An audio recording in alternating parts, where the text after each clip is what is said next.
Hello, everybody. Peter Maravallis here. I'm the events director at City Lights. On behalf of City Lights booksellers and publishers, I'd like to welcome you to session 2 of our day-long celebration of the life and work of Stanislav Grof. This session is called Psychotherapy and Consciousness and offers an overview of the research and main ideas found within the work of Stanislav Grof. This event is being presented by City Lights in conjunction with MAPS, the Multidisciplinary Association for Psychedelic Studies, and our friends at Synergetic Press. We are inaugurating the release of a new book titled Psyche Unbound, Essays in Honor of Stanislav Grof. It is edited by Richard Tarnas and Sean Kelly and published by MAPS in conjunction with Synergetic Press. MAPS is a 501c nonprofit research and educational organization founded in 1986 that develops medical, legal, and cultural contexts for people to benefit from the careful uses of psychedelics and marijuana. Synergetic Press is an independent publisher that for over 35 years has produced books to promote mindful discussions around subjects such as ecology, sustainability, psychedelics, consciousness, and cultural studies that inspire both individual and social change. Together, they have produced Psyche Unbound, Essays in Honor of Stanislav Grof, which is really such an extraordinary compilation of 22 essays that honor the path-breaking work of Stanislav Grof. He's the world's leading researcher in psychedelic therapy, breathwork, and the exploration of non-ordinary states of consciousness. The book arrives to us in time to honor Dr. Grof's 90th birthday. So it is an auspicious occasion indeed. And such a beautiful, beautiful book. So we encourage you all. I'm going to be posting links in the chat function with which you may purchase the book. Sadly, we are out of signed copies. They disappeared very, very quickly, but you can still purchase them.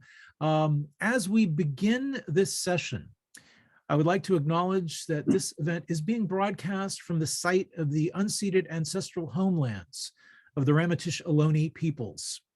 On the peninsula where I stand, 8 different dialects of their language were once spoken. It is with respect to those who came before us that I would like to begin our proceedings and offer a moment of silence to stand in recognition of those who came before us and the space which we occupy.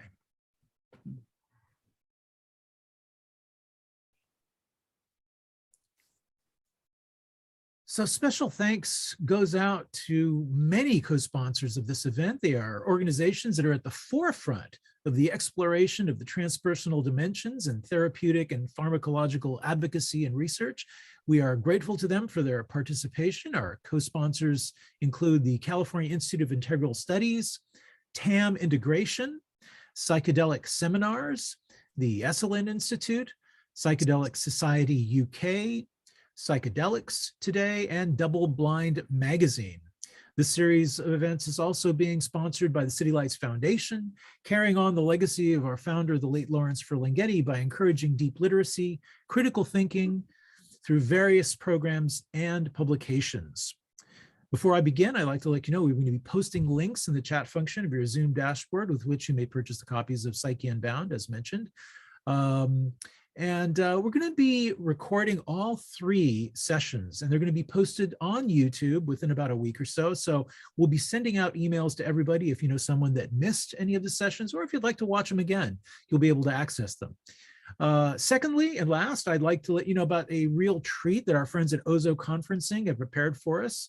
It's called the Synergetic Salon, and it's a dynamic virtual environment where the public can meet with participants of Psyche Unbound and engage in discussion. The salon is going to be held on Ozo, which is a 3D chat platform. You can move freely around. It's very different from Zoom.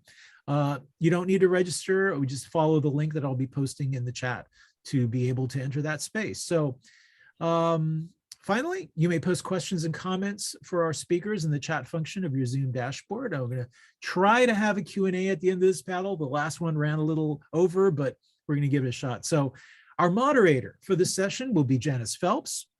Janice Phelps is a full professor at the California Institute of Integral Studies in San Francisco. She has served as the Dean of Faculty at CIIS for the graduate departments in the School of Humanities and Social Sciences. A licensed clinical psychologist, She has held faculty positions in the East-West Psychology Graduate Program, founded by Alan Watts, and the Clinical Psychology Doctoral Program. She is currently the founder and director of the CIIS Center for Psychedelic Therapies and Research, which conducts the first academically accredited professional certificate training program for psychedelic-assisted therapy and research. Dr. Phelps is a board member of the Hefter Research Institute, which has conducted psilocybin research since the 1990s. Her recent publications focus on the competencies and training of therapists in psychedelic-assisted therapies.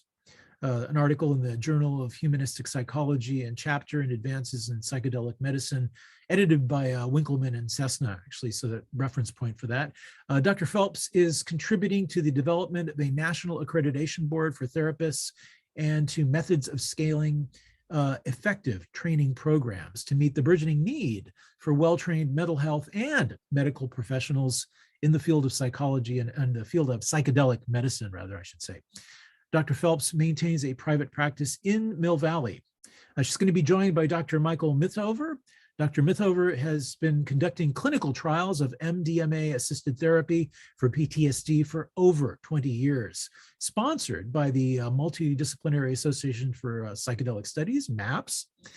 The inspiration for this research and the approach to facilitating the therapeutic process in these studies stems largely from their experience in the Groff transpersonal training. Dr. Mithover is now a senior medical director at MAPS, Public Benefit Corporation. He has been board certified in psychiatry, emergency medicine, and internal medicine, and is a fellow of the American Psychiatric Association and affiliate assistant professor, Department of Psychiatry and Behavioral Sciences in the Medical University of South Carolina. Also joining us today is Roshi Joan Halifax.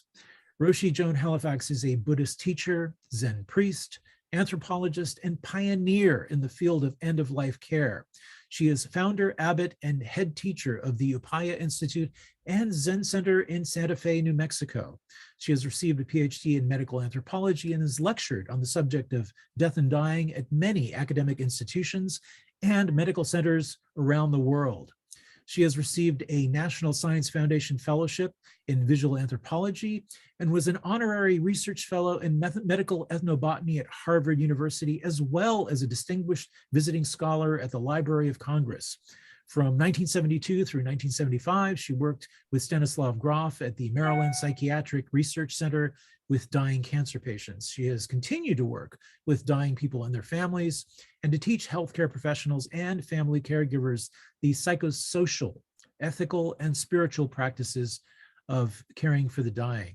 She is director of the project on being with dying and founder of the Upaya Prison Project that develops programs on meditation for prisoners. Also joining us on our panel will be Charles Grobe. Dr. Grobe is a professor of psychiatry and biobehavioral sciences and pediatrics and director of the Division of Child and Adolescent Psychiatry at Harbor UCLA Medical Center. Dr. Grobe's research interests include anxiety and mood disorders, and also self-medication and substance abuse. The FDA approved one of his phase 1 studies to study the psychological and physiological effects of MDMA and ayahuasca. Dr. Grobe is also editor of Hallucinogens, a Reader, a collection of psychedelic texts covering a wide range of subjects such as shamanism, society, and psilocybin research. It includes contributions from Terence McKenna, Albert Hoffman, and Ralph Metzner. So also joining us is Jenny Wade. Jenny Wade is Distinguished Professor in the Integral and Transpersonal Psychology Doctoral Program at the California Institute of Integral Studies. She is also a developmental psychologist specializing in the structuring of consciousness and the spontaneous openings and intentional practices that expand human potential. Her research of variations in normal adult consciousness forms the basis of a leadership and organization development consulting practice. Prince Alfred of Liechtenstein and the International Peace Foundation recently commissioned her to produce an advanced transpersonal leadership curriculum. And she is a founding board member of Millennium School, a laboratory middle school based on her developmental model. A frequent media presenter, she is the author of Changes of Mind, a holonomic theory of the evolution of consciousness, Transcendent Sex, When Lovemaking Opens the Veil, and many academic articles. And last but not least, we will also be joined by Paul Groff. Paul Groff is a Canadian research psychiatrist, clinician, and administrator. He has been using psychedelics in the treatment of mood disorders since 1962 and has been involved in transpersonal research for 6 decades. He utilized holotropic breathwork and psychedelics with clients suffering from severe mood disorders, meditators, and psychiatric residents.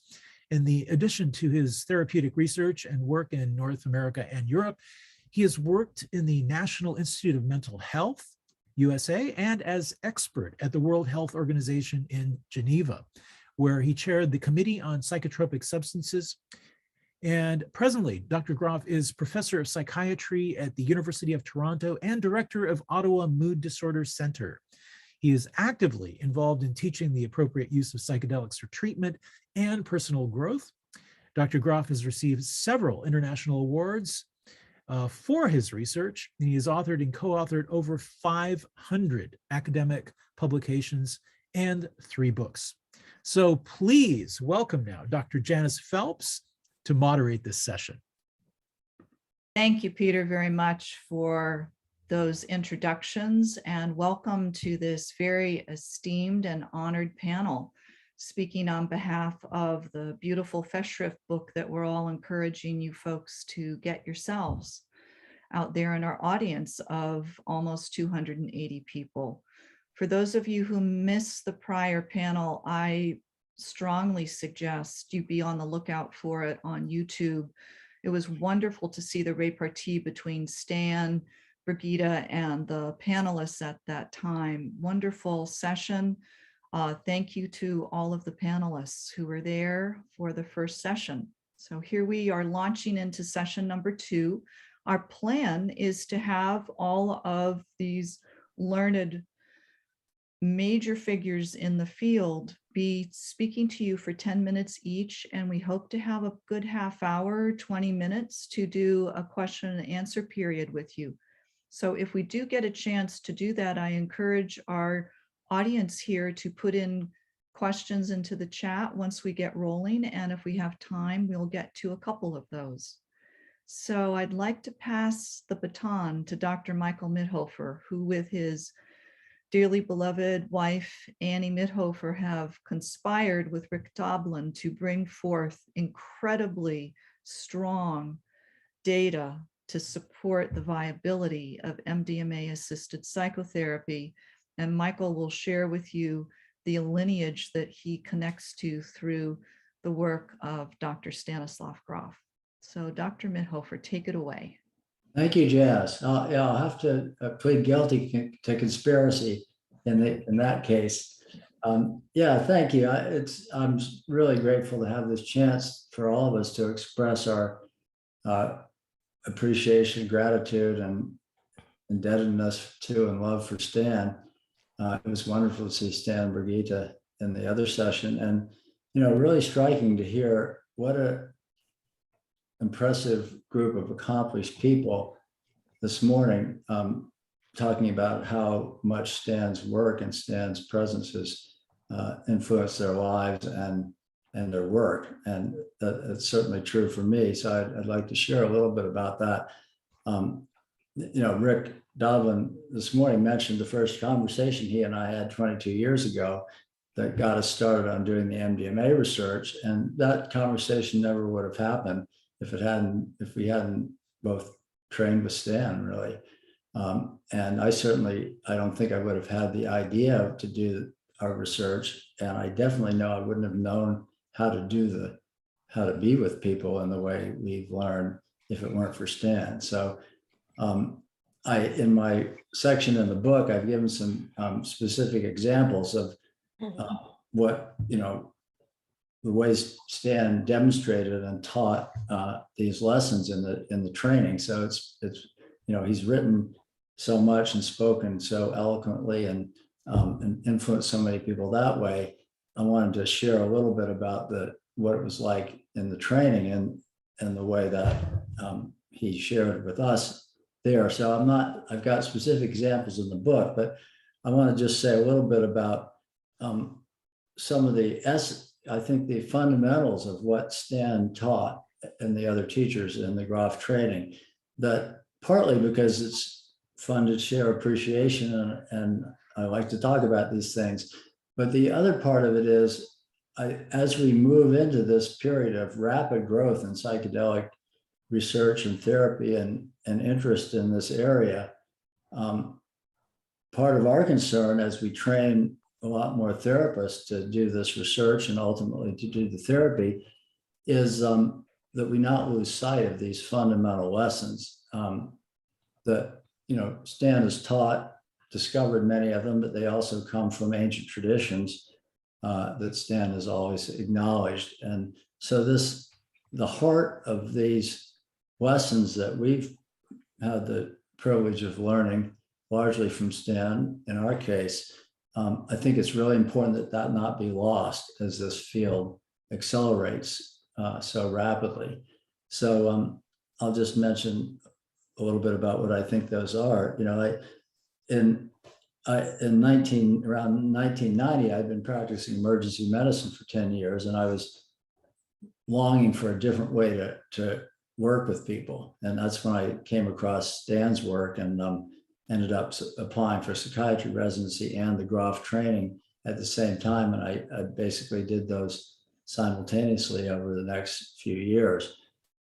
So I got to the training, and even back then, of course, Stan had already published a lot and was clearly a pioneer. So I arrived at this 6-day holotropic breathwork transpersonal training with Stan. And, I figured, well, maybe he'll like fly in a helicopter for a couple hours or something, show up and give some lectures and then, head out and leave the details to the staff. Well, nothing could have been further from the truth. By the end of the week, I found myself schlepping music speakers with Stan, carrying them out to his car. He was, usually the last person on the floor working with people at the end of the day. He was usually the last person in the hot tub, joking and having interesting discussions and playing very confusing games. So, it was what I realized. There's several of the things that I want to share that I realized is one is Stan, did not come up with these theories, this cartography of the psyche, the idea of the coexes. Yeah, he has an incredible intellect, but they didn't come, it's not something he cooked up with his intellect. I saw directly every day the way he discovered these things by being present with people with great curiosity, great patience, and over time. And I got to see how much that commitment, that willingness, and that curiosity could lead to discoveries about healing and to lead to episodes of healing that never would have happened if he hadn't taken that time, been such an astute observer, but also had such heart and connection and dedication to supporting people and such respect for the individual's own inner healing intelligence. So, this is, as many people have said, Stan's a true scientist. This is all based on empirical observations. And he didn't, unlike so many quote scientists, he didn't ignore data that didn't fit with the model he'd been taught about consciousness and the psyche. He followed the data.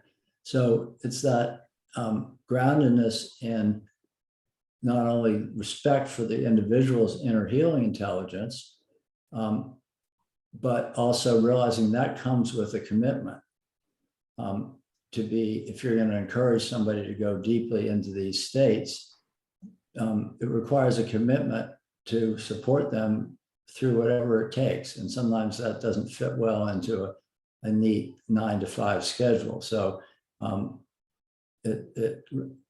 saw direct demonstrations of being able to watch Stan and the other wonderful trainers have the patience and the love and the curiosity to stay with people and to be curious about how their process was going to unfold.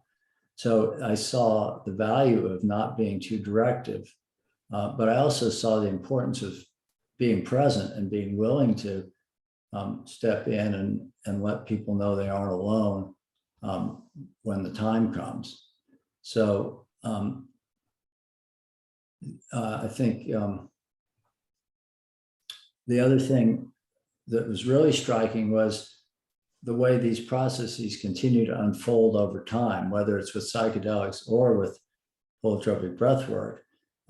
I saw again and again the importance of integration, of not realizing whatever comes up in these holotropic states is going to keep unfolding.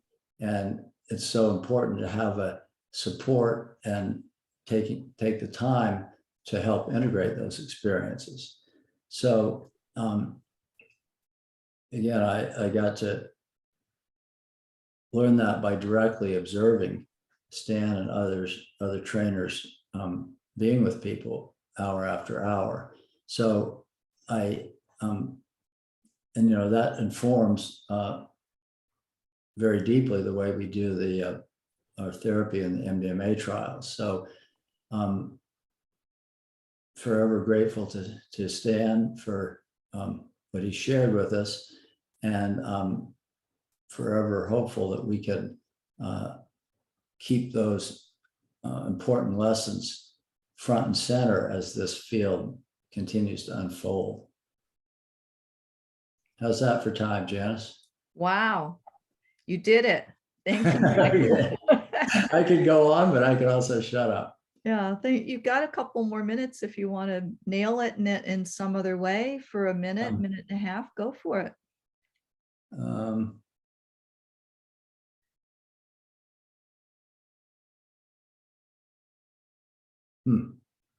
I think I'll stop there. Thank you. Okay, thank you so much.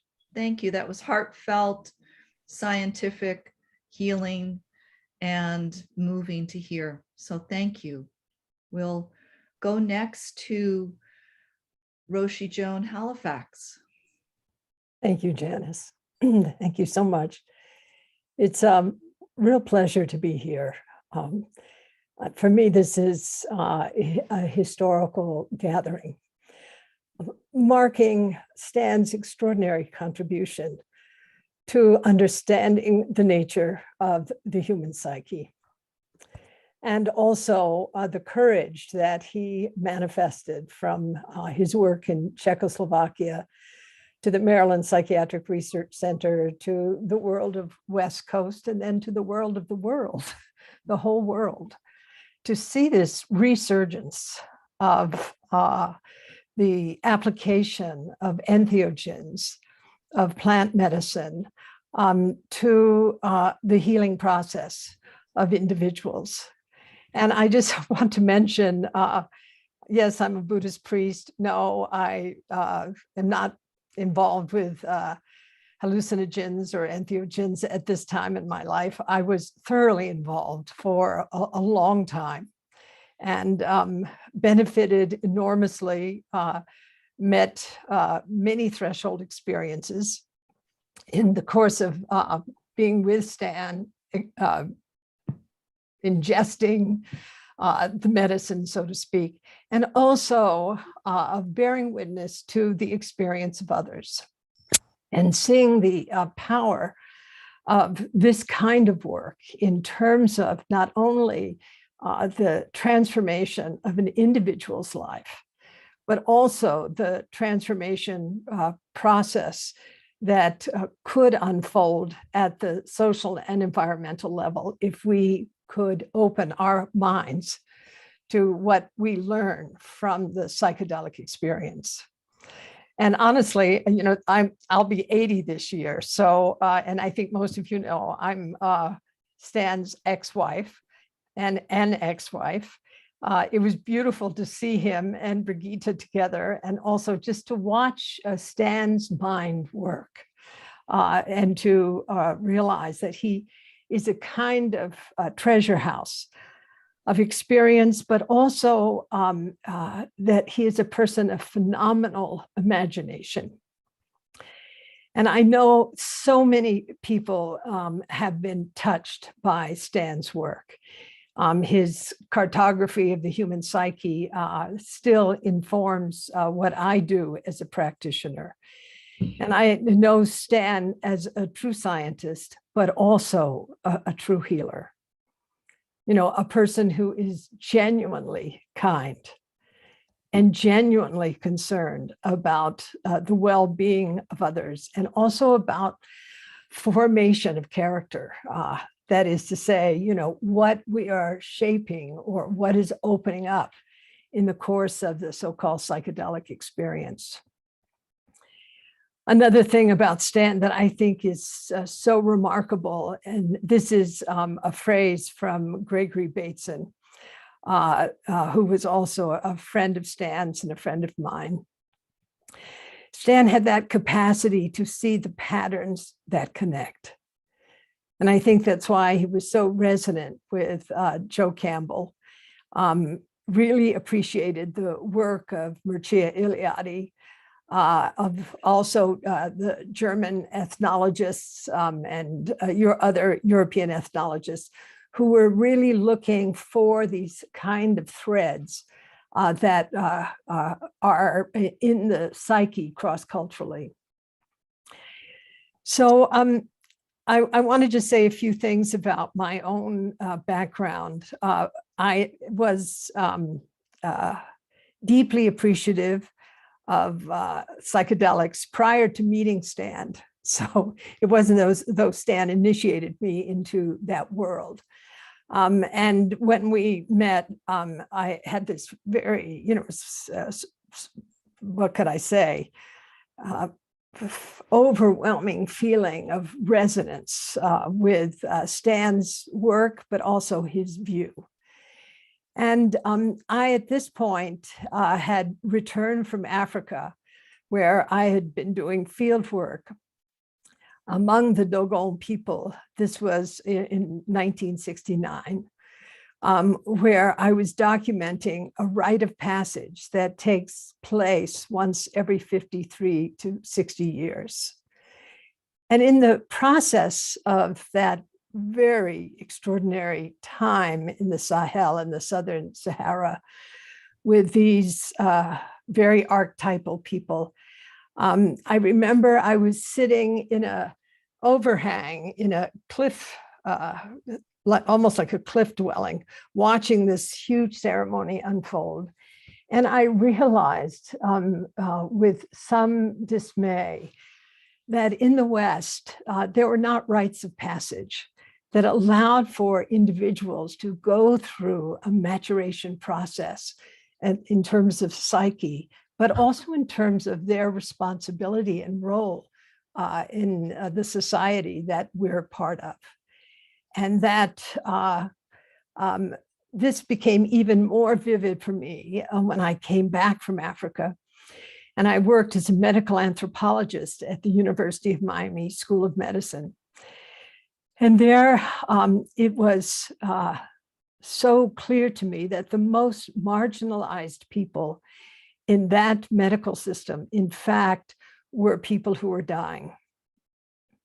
So when Stan and I got married and he brought me into the project of the LSD psychotherapy with people who were dying of cancer, it was deeply congruent with my own views, my own work, and actually my own concerns about how do people meet a threshold experience like that of dying in a way that is generative. And needless to say, Stan's view on this was very inspiring for me. And I realized that this work with dying people was in fact an opportunity to engage in a contemporary rite of passage with people who were in a threshold experience, who were facing the unknown, the mystery of death, many of whom were suffering profoundly, psychologically or physically. And that their participation in this particular research project, which was under the aegis of the National Institute of Mental Health,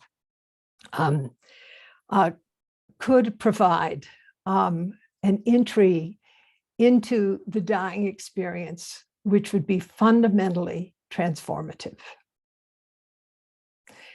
And one of the texts that we studied was by a Dutch ethnographer named Arnold van Gennep.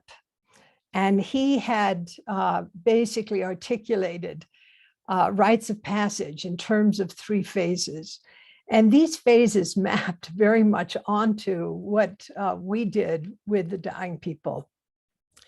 And one was, the first phase is that of separation.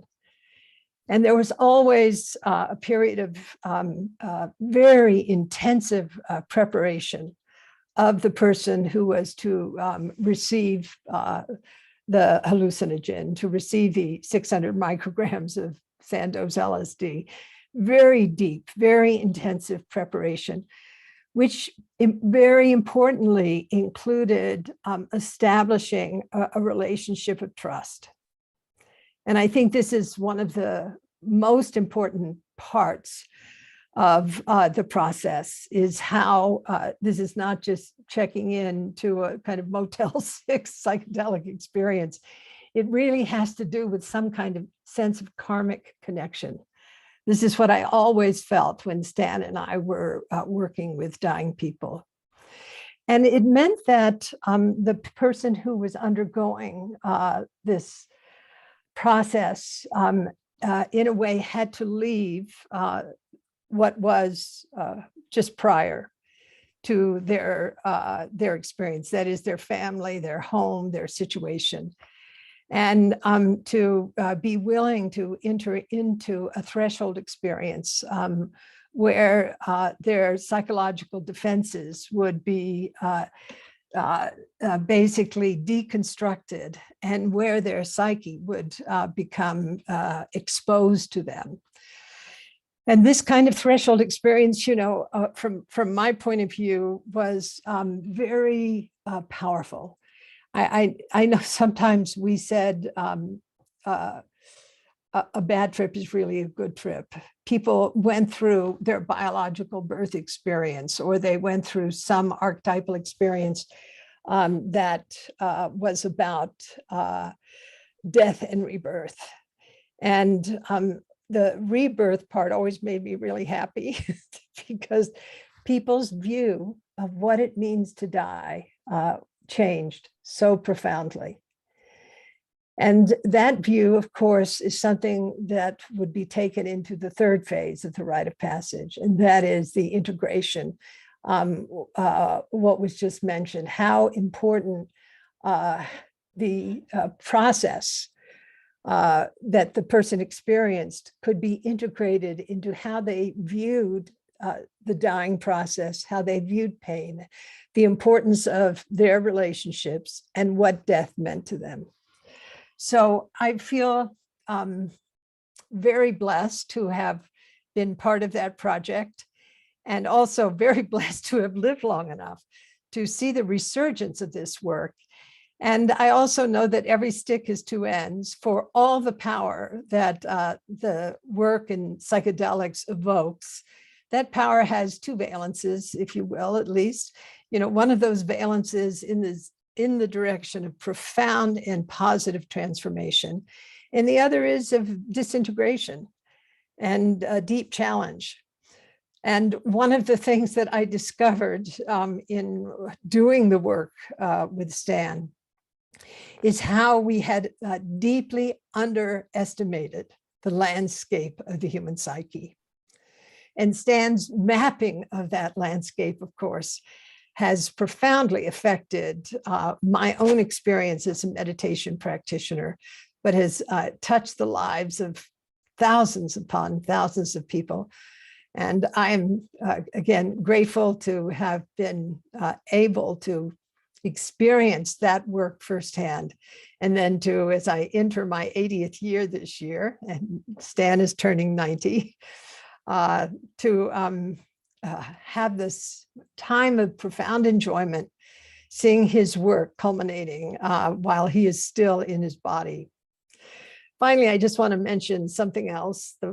My own good friend, collaborator, and student, Dr. Tony Back, who is a renowned oncologist at the University of Washington. And we've worked together for many years, teaching clinicians on contemplative care of the dying. He's put together a project, which I think is very important for healthcare workers in all the healthcare areas who are completely burned out, and using psilocybin as an adjunct or as a means for assisting with the transformation of these clinicians' experience of profound moral distress and of burnout. So I'm very excited about what Tony is doing and looking forward. One thing he mentioned, he said that for only 30 places in that research project, there were around 1,000 applications. So it just shows you both what healthcare providers are facing in today's pandemic and the need for this kind of transformative experience in the lives of those who serve those who are critically ill. So thank you, Janice.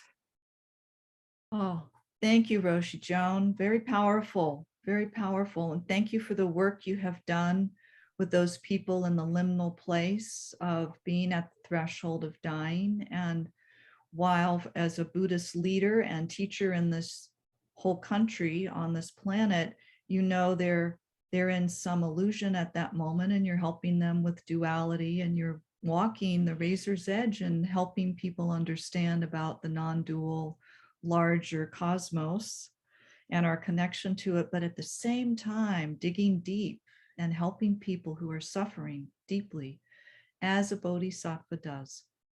Thank you. Thank you so much, Janice. Deep bow to you.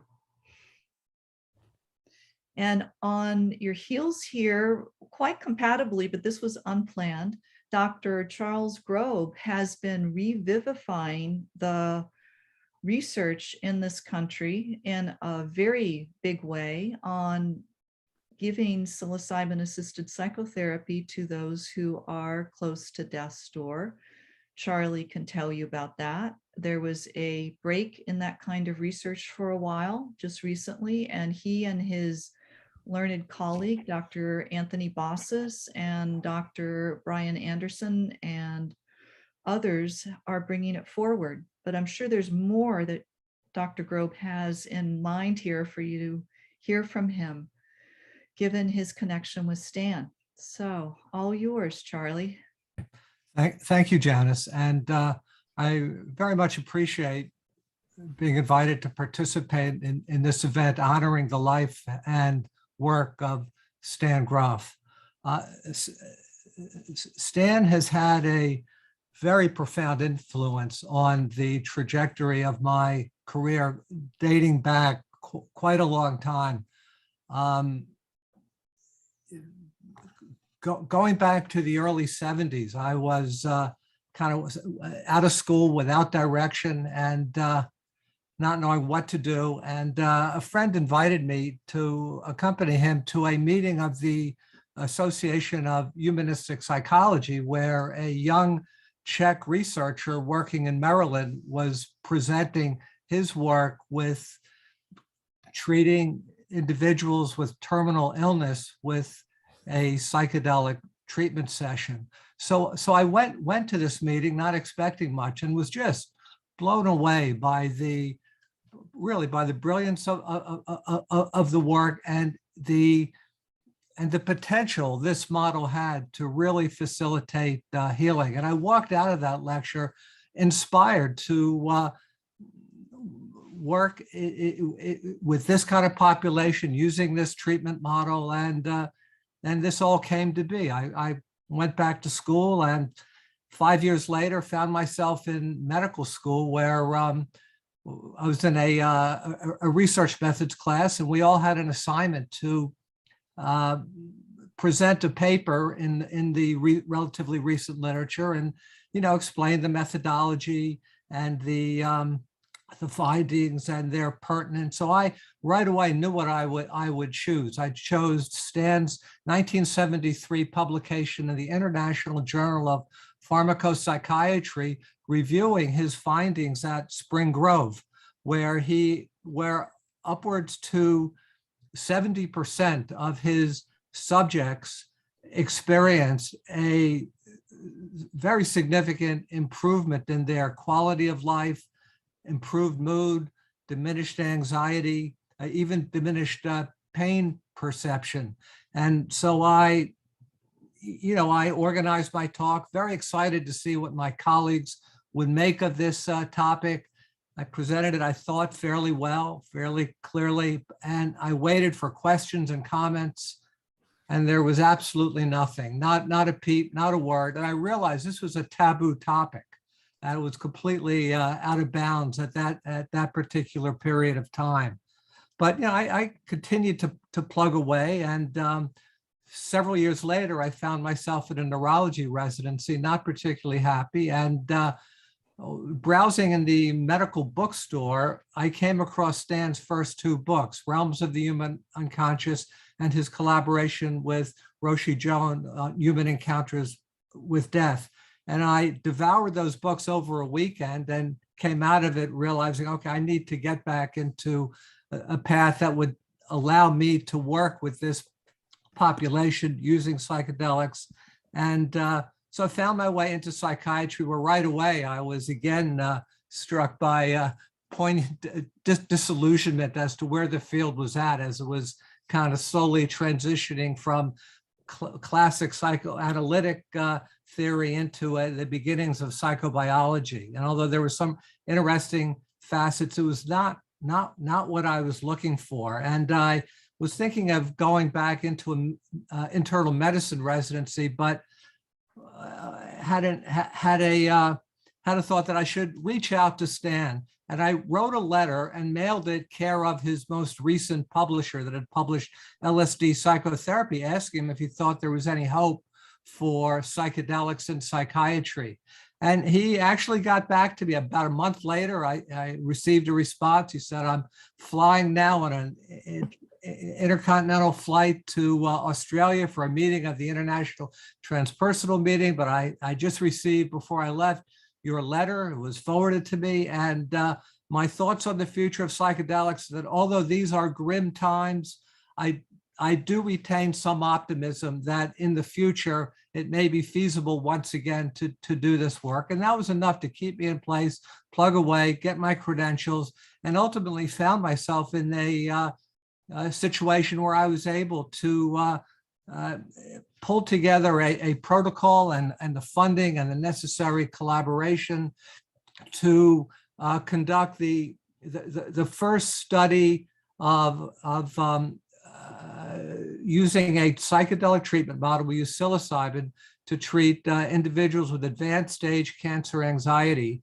And much of it was really based on Stan. There was the first study of this sort since Stan was forced to shut down his work at Spring Grove in the early 70s. And we successfully completed our study, published in a good journal, similar studies at Hopkins and at NYU followed, further reinforcing the value of this model that Stan had been one of the early pioneers with. And I should say, just recently, as Janice mentioned, our group is putting together a multi-site study where we will be administering psilocybin to individuals with severe existential demoralization in a palliative care setting. We'll be working with palliative practitioners in a collaborative manner, teaching the method to them. So, to get ready for this event today, I looked at, last night, I looked at an interview I conducted with Stan some years ago that was published in a book of interviews of the psychedelic elders that I published along with Roger Walsh and with a good deal of assistance from my old friend Gary Bravo, looking at Stan's interview, I kind of reflected back to the early days when, Stan actually conducted arguably more psychedelic treatment sessions than anyone else in human history. And when I interviewed him about 17 years ago, he reflected that from the early 50s, when he began his career to around 66, 67, when he moved from Czechoslovakia to the United States, and then his work at the Maryland State Psychiatric Research Center at Spring Grove. He conducted in the neighborhood of at least 4,000 treatment sessions, which I think far exceeds anyone else in human history. And the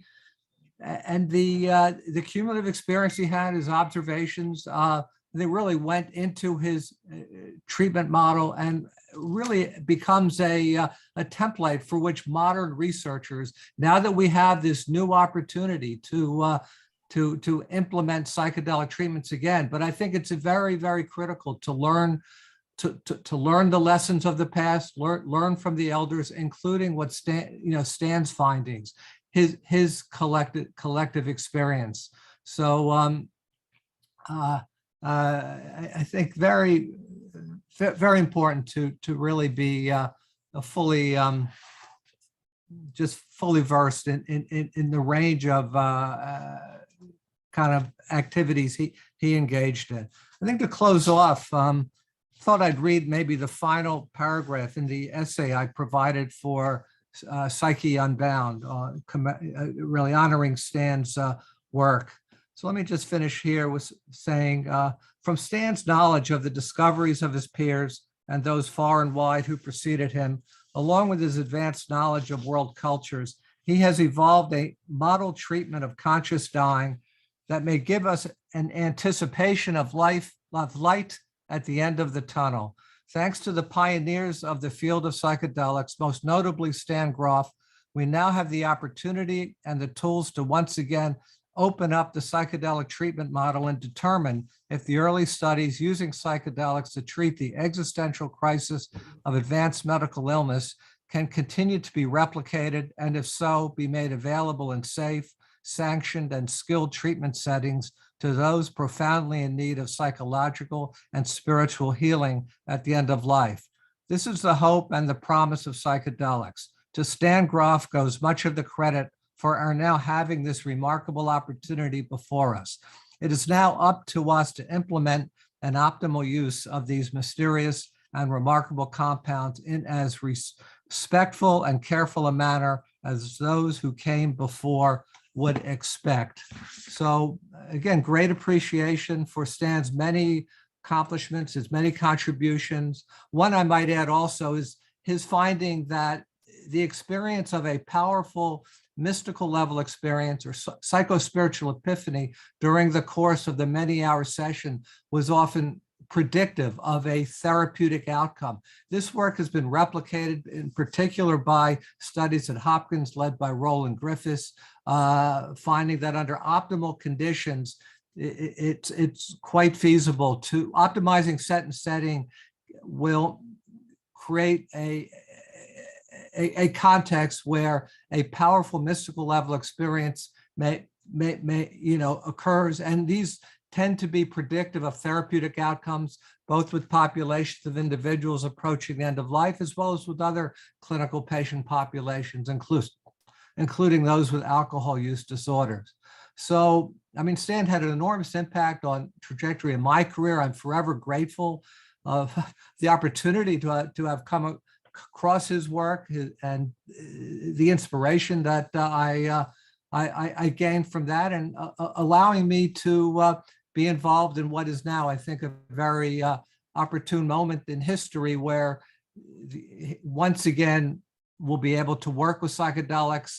In that interview I conducted with Stan, he also reflected that when he moved from Czechoslovakia to the United States, 1 week before his arrival at Johns Hopkins, where he had been offered a position, a report was published in a journal on chromosomal damage caused by LSD, which completely derailed the momentum of psychedelic research at that time. even though that study was thoroughly debunked, it's really taken us now upwards to half a century to get back on track, to be able to kind of pick up the torch that Stan has handed off, carry the field forward, and really,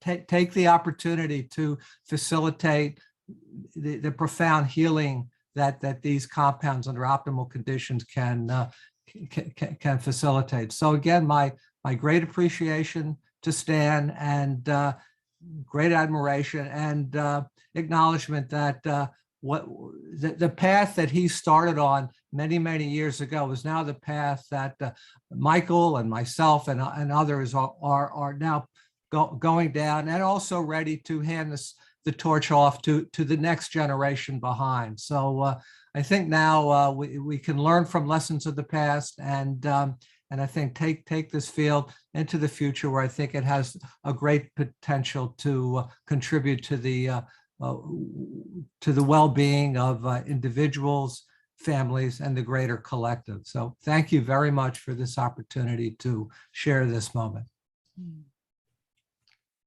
Thank you, Charlie. Well articulately put in honor of Stan and breaking trail ahead of you and your work. I'd like to give you a shout out for your courage and your bravery in staying in mainstream academics at one of the most esteemed universities in this country, and the effect it had on your personal life and your professional life. You took dings academically when you were writing about ayahuasca, or when you were writing about psilocybin or LSD. You bravely held forth. I look at you as creating a huge pathway forward for the people who are younger than we are. So I also want to acknowledge you, Charlie Grobe. Thank you for those sacrifices and selfless service that you did for the field. And you did it from within academia. No small feat. Thank you. Thank you.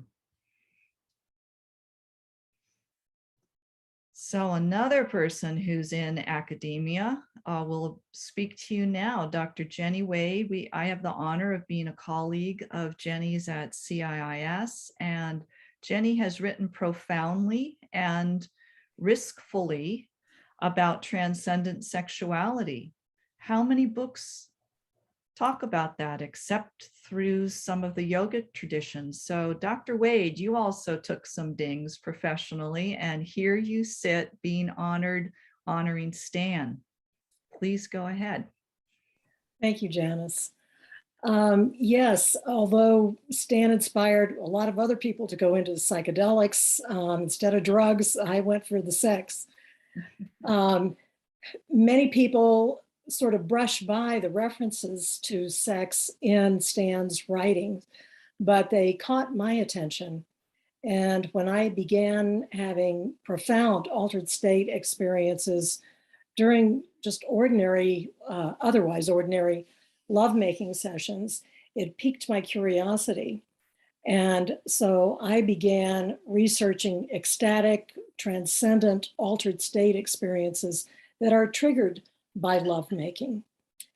A few early researchers had mentioned the fact that these kinds of things can happen during sex, but Stan was the only living person that I even had access to or knew about who seemed to say, oh yeah, and they were so commonplace in his world. He was much more interested in psychotropics and then developing holotropic breath work.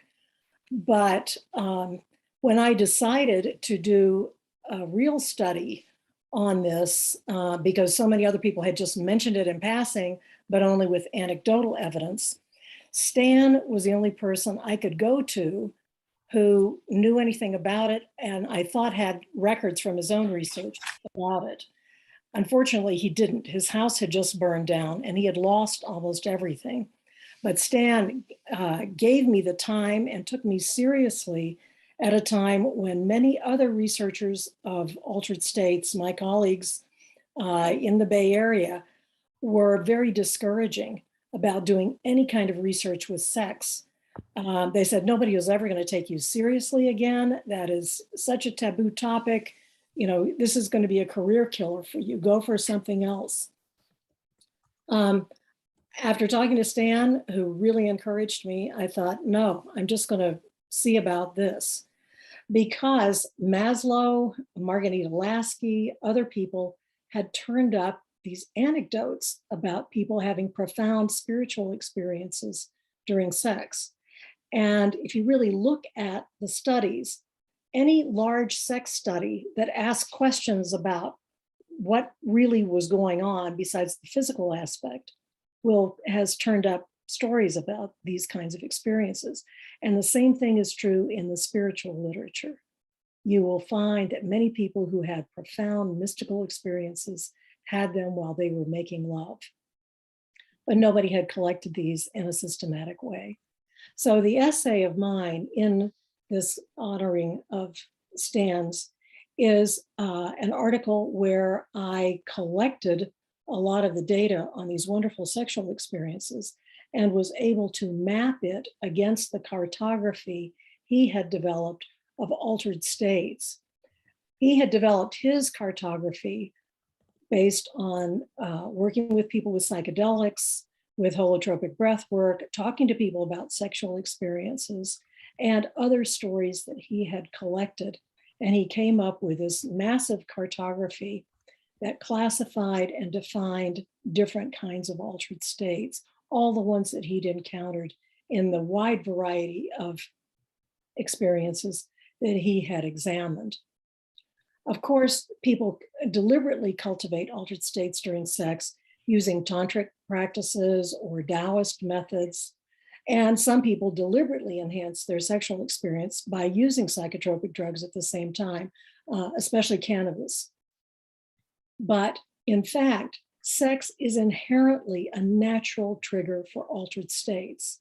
And so my sample was ordinary people who were not using drugs at the time they had these experiences, and who were having sex with a partner, because these kinds of experiences can happen when you're pleasuring yourself without a partner.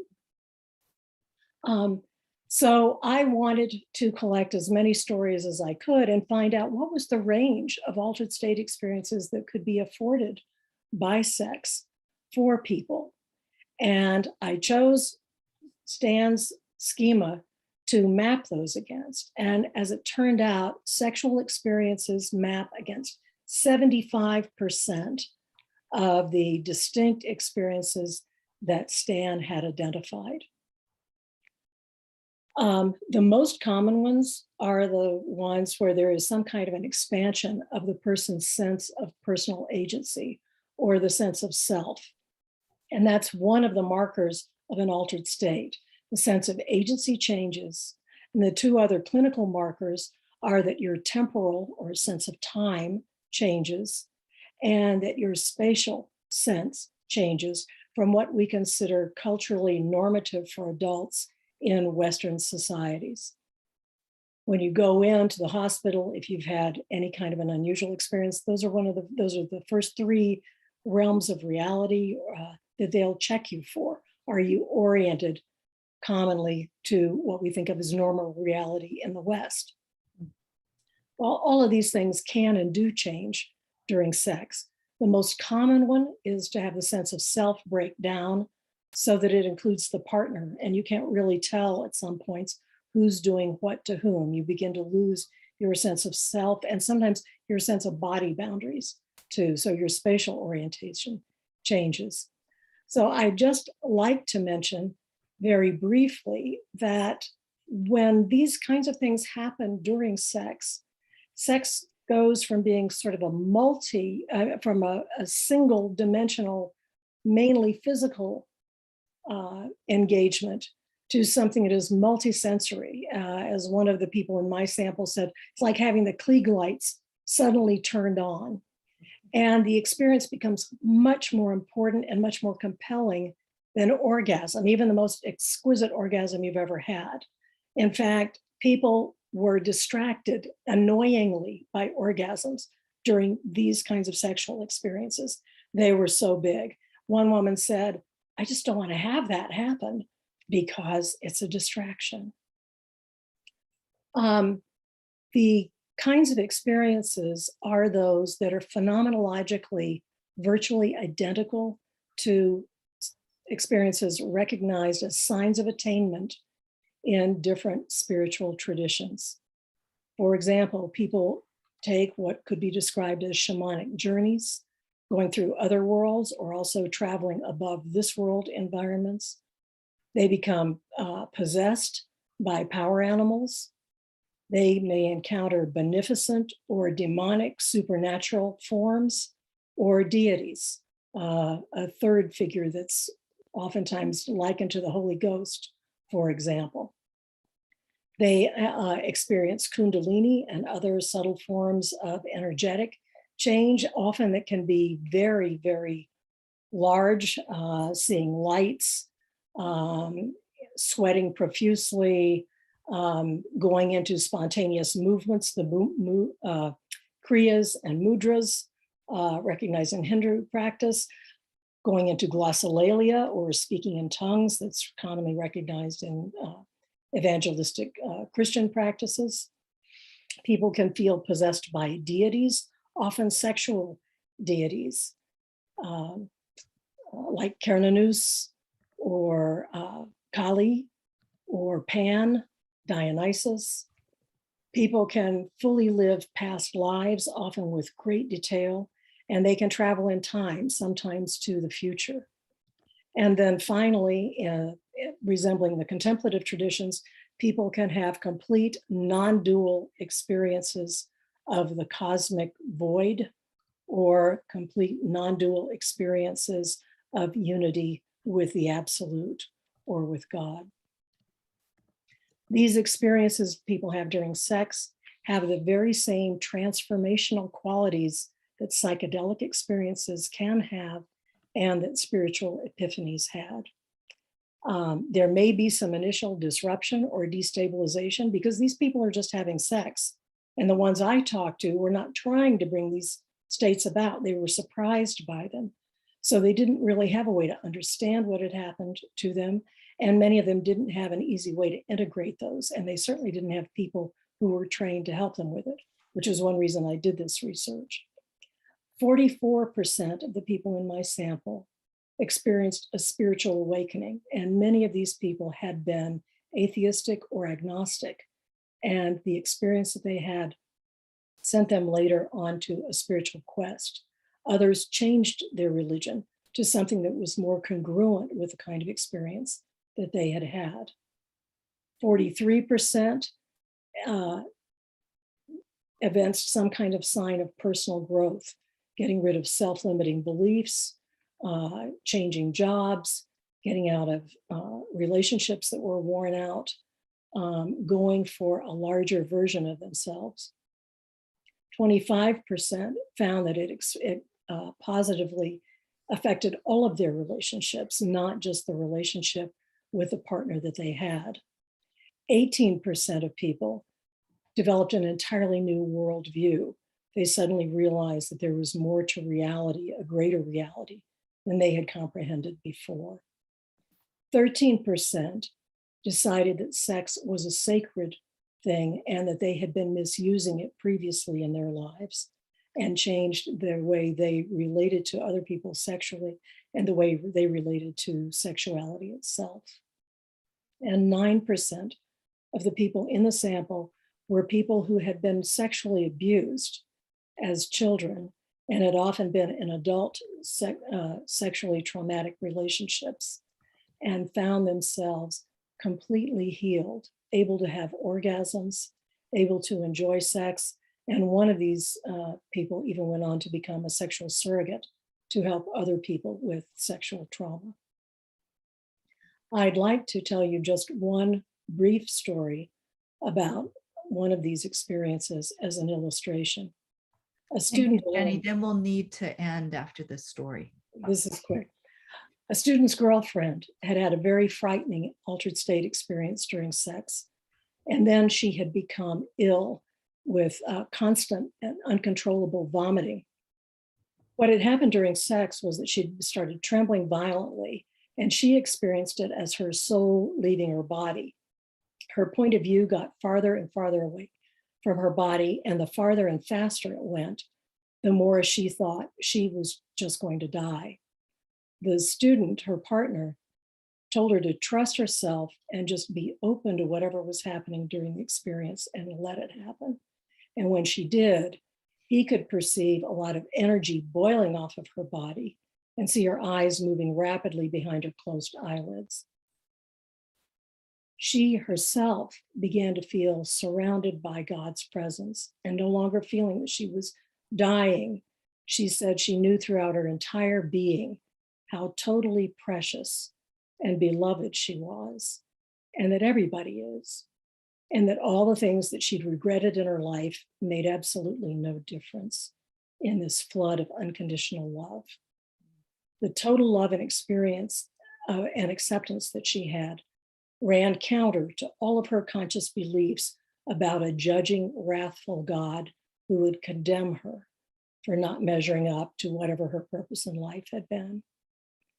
When the experience ended, she was euphoric for about an hour before becoming violently sick to her stomach. And the vomiting lasted for hours and hours, which is what brought them to me to see. It turned out when I was talking to her that she'd harbored a deep sense of shame and guilt over being fired by a charity she was working for overseas that took care of orphaned refugee children. She believed that work had been her mission in life, and when she was fired, everything in her meaning system collapsed.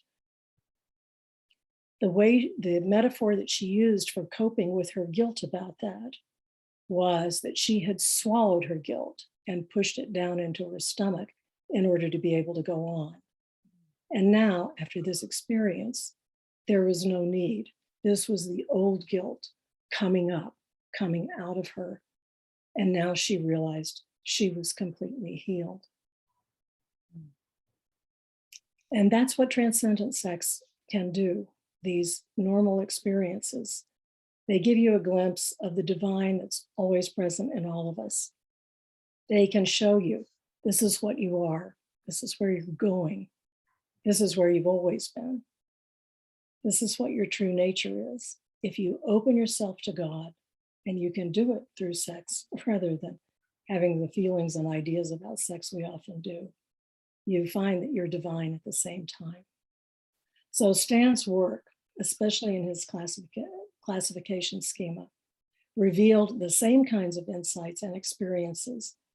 The paths, whether it's psychedelic, whether it's holotropic breath work, whether it's spiritual practices, or whether it's just ordinary sex, may vary, but the human system is wired for a particular set of these same ultimate, transcendent, and ecstatic destinations.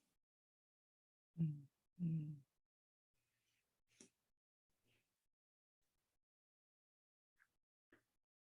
Powerful, Jenny. Thank you.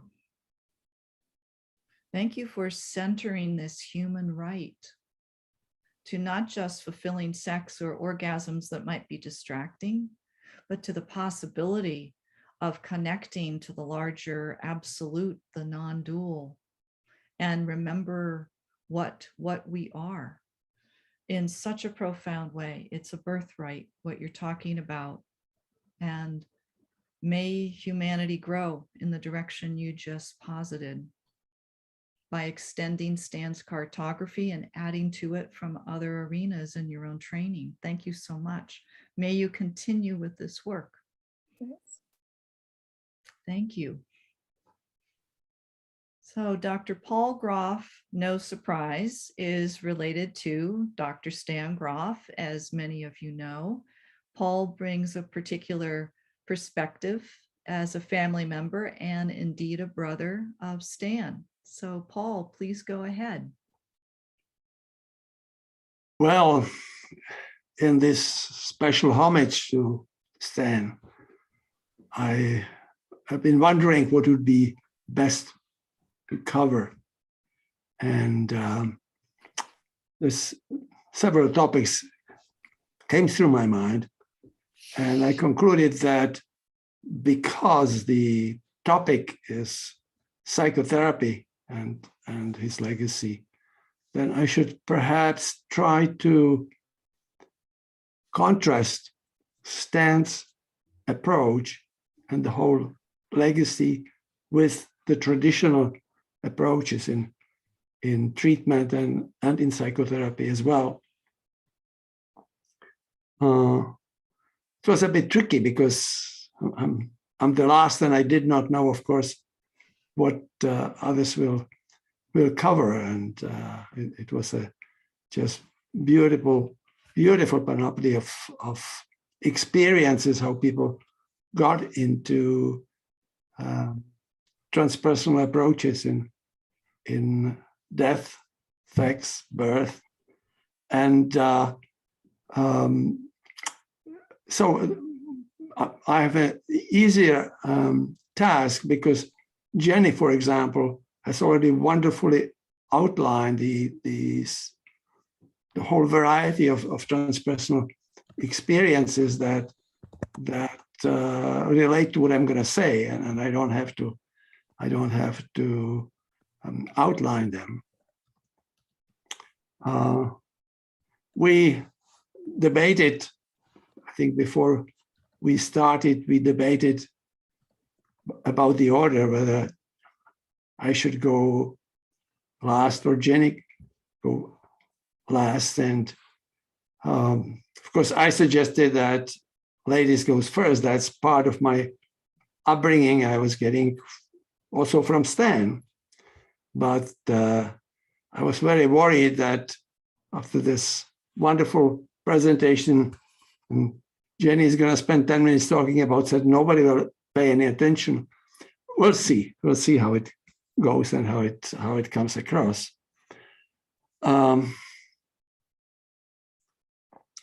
So what I'm going to try is to contrast Stan's approach to psychotherapy combined with psychedelics or holotropic breathwork or other modalities of inducing non-awareness states of consciousness with the traditional. Now, to characterize very briefly the contemporary approach, I would have to say that it's based on certain unproven assumptions. One assumption, of course, is that if you struggle with emotional problems, depression, anxiety, addiction, there's something wrong in the brain. And probably the most recent version is that there's something wrong with the neurochemistry. And it is, if you study that, the only problem is that there just has not been any evidence that it's related to what happens in treatment. I mean, the 55 years that I follow this, I have not seen any indication that if, let's say, depression or anxiety is related to deficiency of serotonin, that when people respond to treatment, this improves, and if they don't respond, it doesn't. So nobody showed some of the basic things. And I think, and it's also, I think, frustrating that even in psychological, not strictly medical approach, but even in psychological approach, you find now that often half of the textbooks of psychology are actually neurotransmitters, as if it was clearly related. And that often people study neurochemical changes during psychotherapy, assuming that if there is a change, it means that that's the mechanism of action. And so Stan's research and my research certainly did not support these kind of assumptions. And therefore, I think up to this point, until very recently, holotropic breathwork and also, of course, using the psychedelics as an enhancer to psychotherapy, it had to be practiced outside of the traditional academic situation. Now, this is changing. You know that there are some studies starting even I think in Johns Hopkins, they are now planning a study of holotropic breathwork and the efficacy. How is this traditional approach, how does it differ from stand approach? And I seen primarily, I know, 5 major differentiating aspects, and it probably makes sense to say it at this end of this panel to round it up. I think the first thing that differentiates stand approach very much is the cartography of consciousness, of human consciousness, that kind of poured out of the patients, the clients that he worked in, and eventually had to accept it and had to classify that into categories.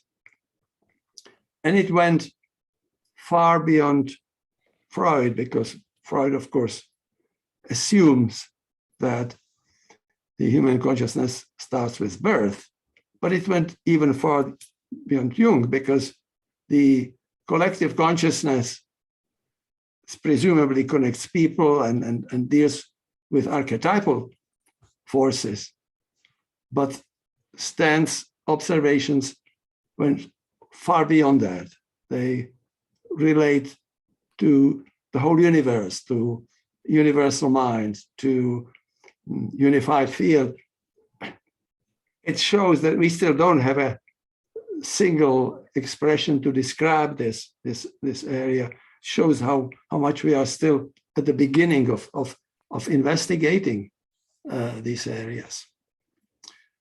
The second, I think, characteristic point of Stan's concepts, I think, is the recognition of a self-healing process, that the mind-brain unit is a complex system which has profound self-regulating approaches. And often the most important issue in therapy is actually identify what is in the way and get out of the way, and help it get out of the way, whatever is blocking the self-regulation.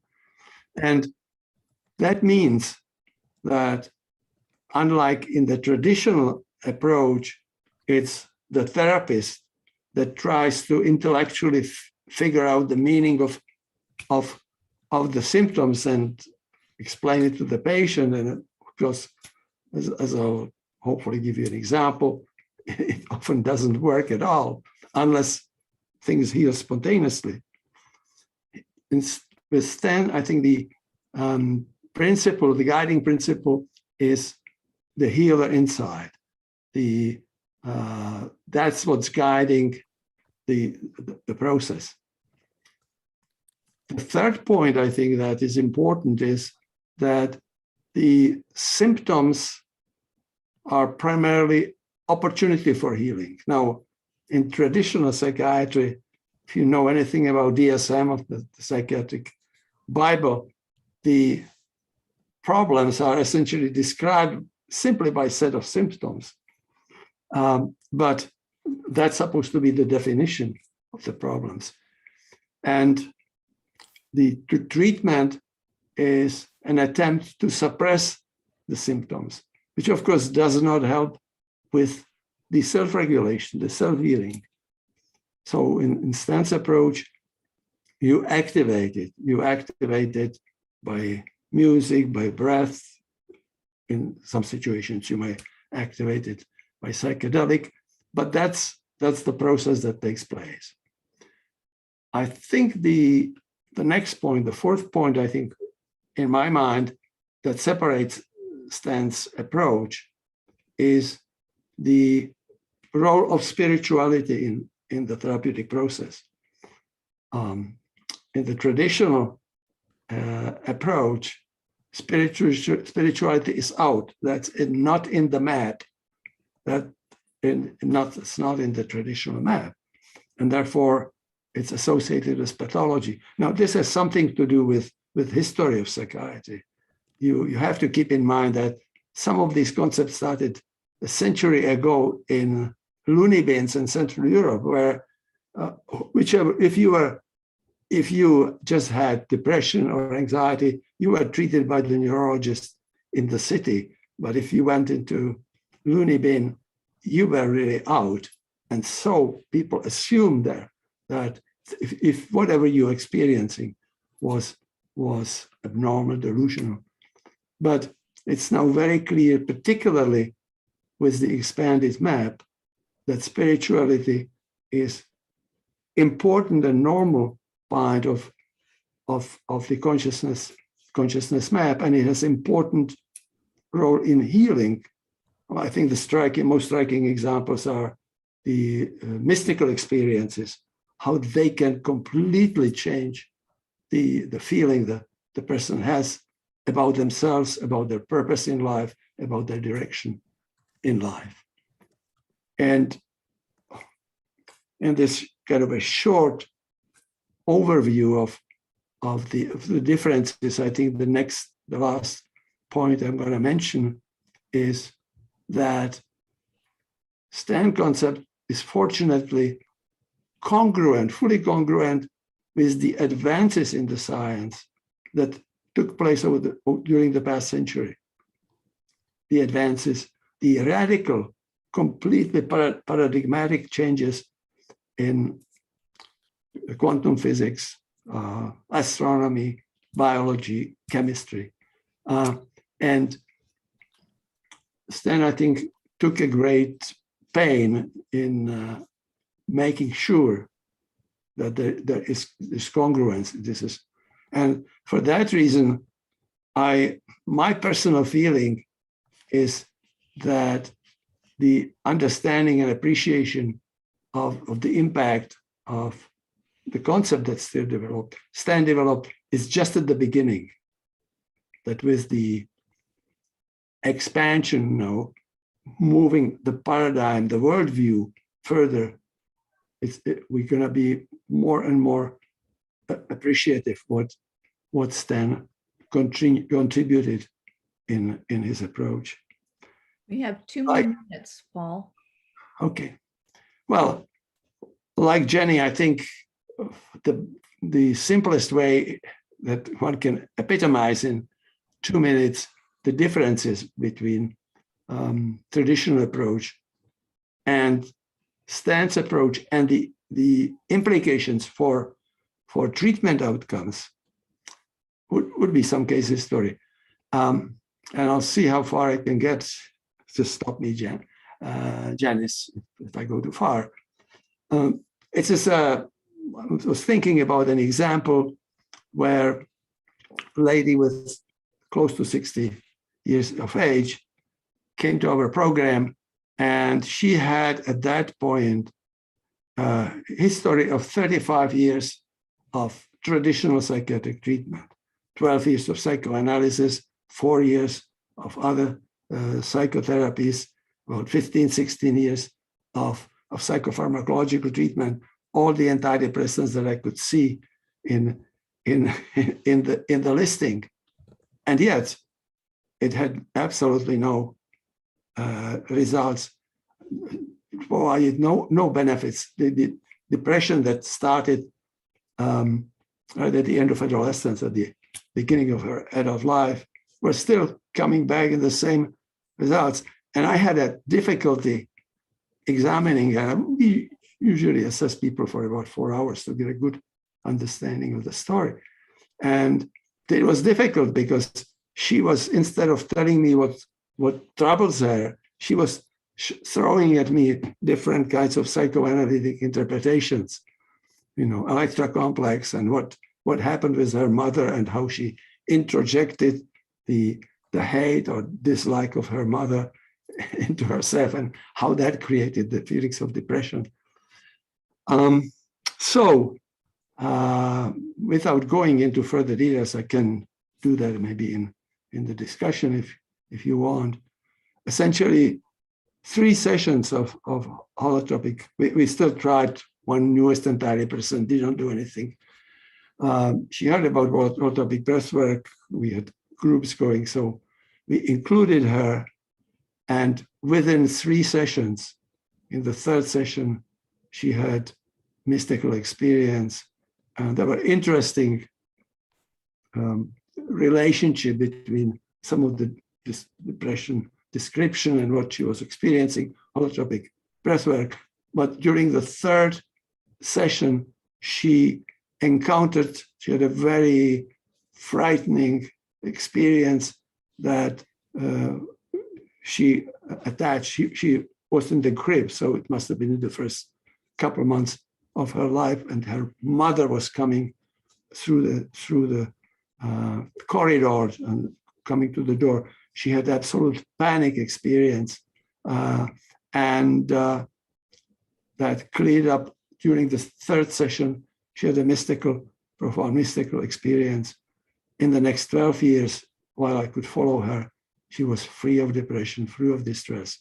She was able to fix her marriage that was in shambles. She was not really, she had just as a long affair, one night stand once a month. She was able to straighten out the marriage, straighten out her situation, leave the affair. And for the next 12 years, she was free of depressions. Then they moved away, and I don't know afterwards, but it was huge, such a dramatic difference compared to those 35 years of traditional treatment. They just did not go deep enough. Yes, she remembered the negative feelings about the mother, but of course did not have the experience where she needed to release the strangulated energy that was kept there and presumably was blocking the inner healer, blocking the self-regulation that then was able to take place. So I'll leave it at that. I could go in more details, but hopefully that gives you an idea.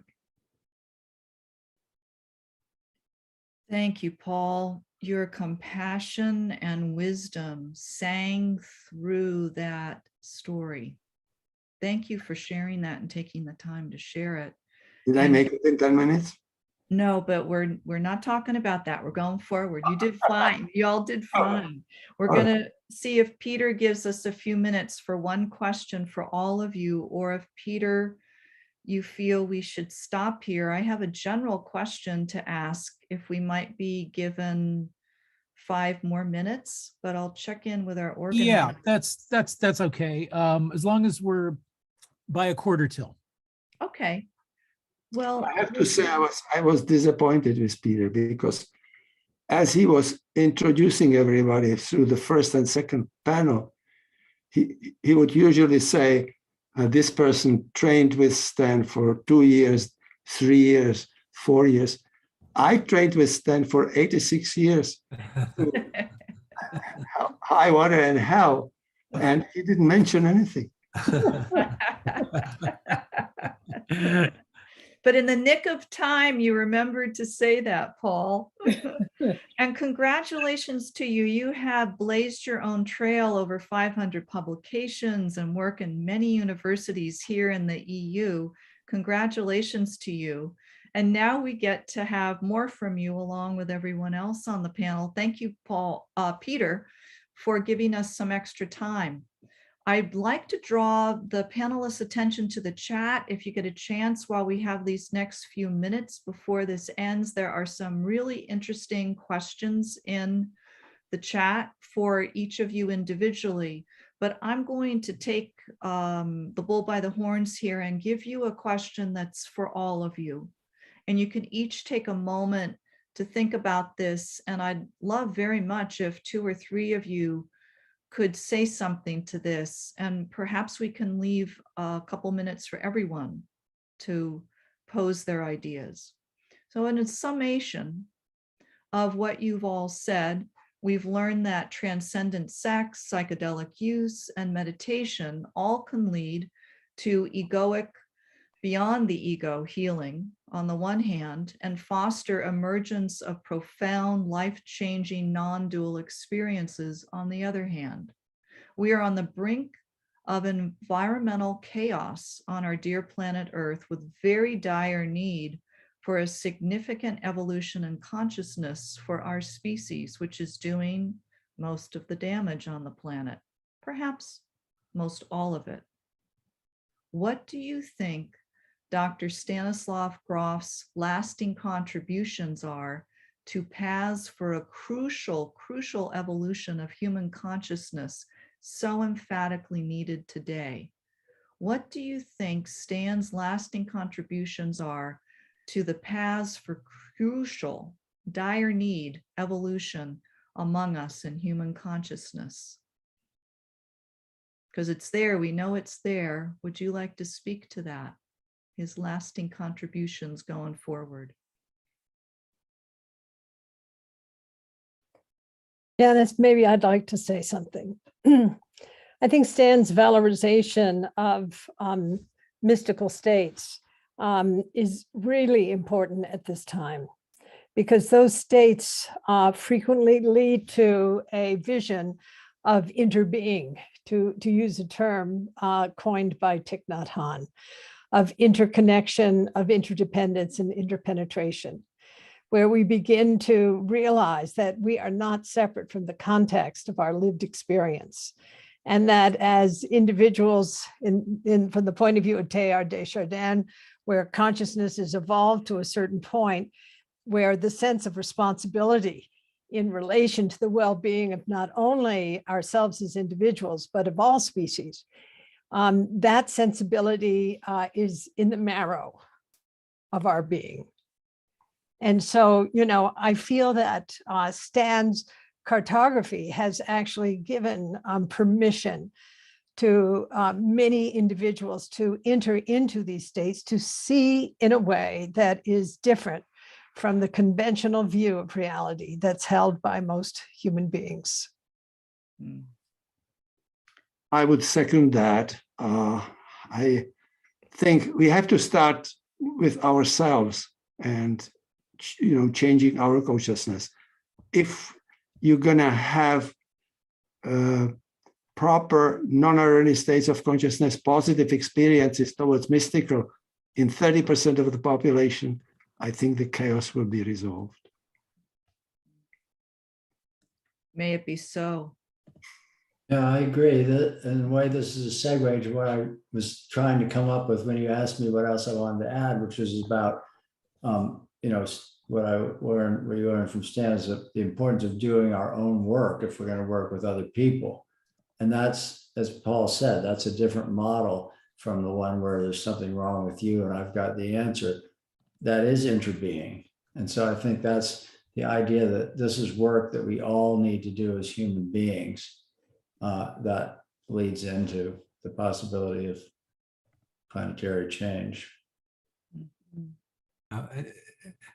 If I might add simply that these treatment models Stan has developed, are transformative in their potentialities, and and I see them as wake-up medicine. And this, to me, was a point driven home when I did some field research in the Brazilian Amazon many years ago with members of an ayahuasca church, and was quite taken aback as to how many of these individuals were environmental activists, that their work with ayahuasca, particularly in the rainforest setting, had really facilitated a powerful cathexis to nature and a sense of responsibility that the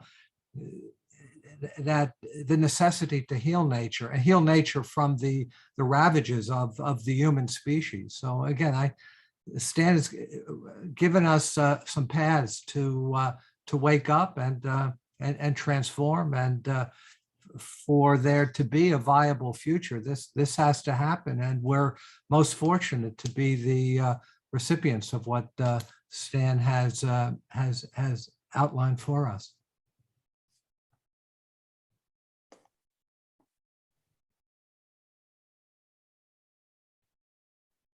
Anyone else have some further thoughts on this?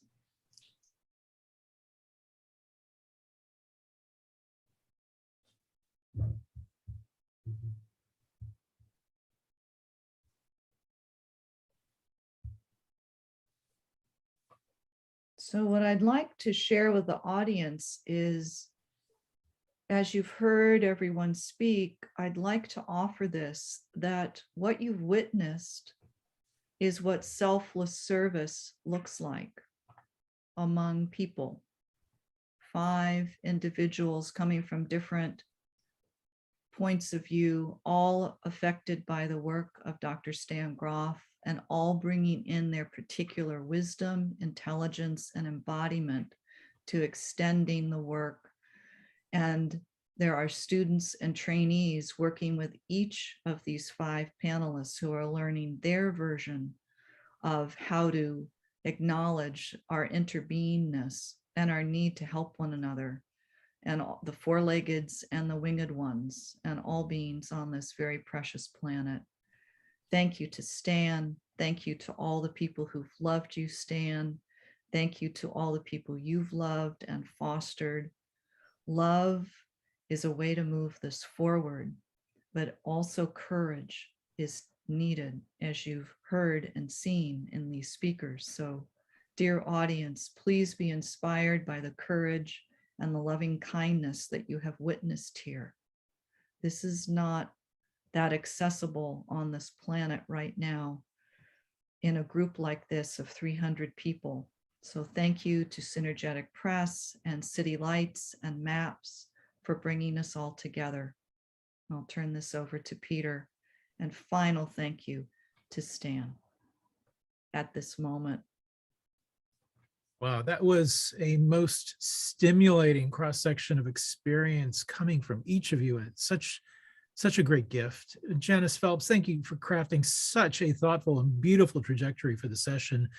Michael Mithover, Roshi, Joan, Halifax, Charles Grobe, Paul Groff. My apologies for the 80 years. Next time. And Jenny Wade, all of you who have joined us today, thank you so much. That does wrap up this session. I'd like to remind everyone we have posted links with which you may purchase copies of Psyche Unbound. We also have a Synergetic Salon in process, so jump on in. We posted links for how you can access that. Our series comes to a close with the next session. It'll begin at 3 p.m. It's called Comparative and Theoretical Studies, Current Applications and Future Paradigms of Therapeutic Practice. It will feature Maria Mangini as the moderator, with appearances by Tom Redlinger, Tom Roberts, Diana Haug, Jasmine Verdi, and John Buchanan. We hope to see you there. Be well, everyone.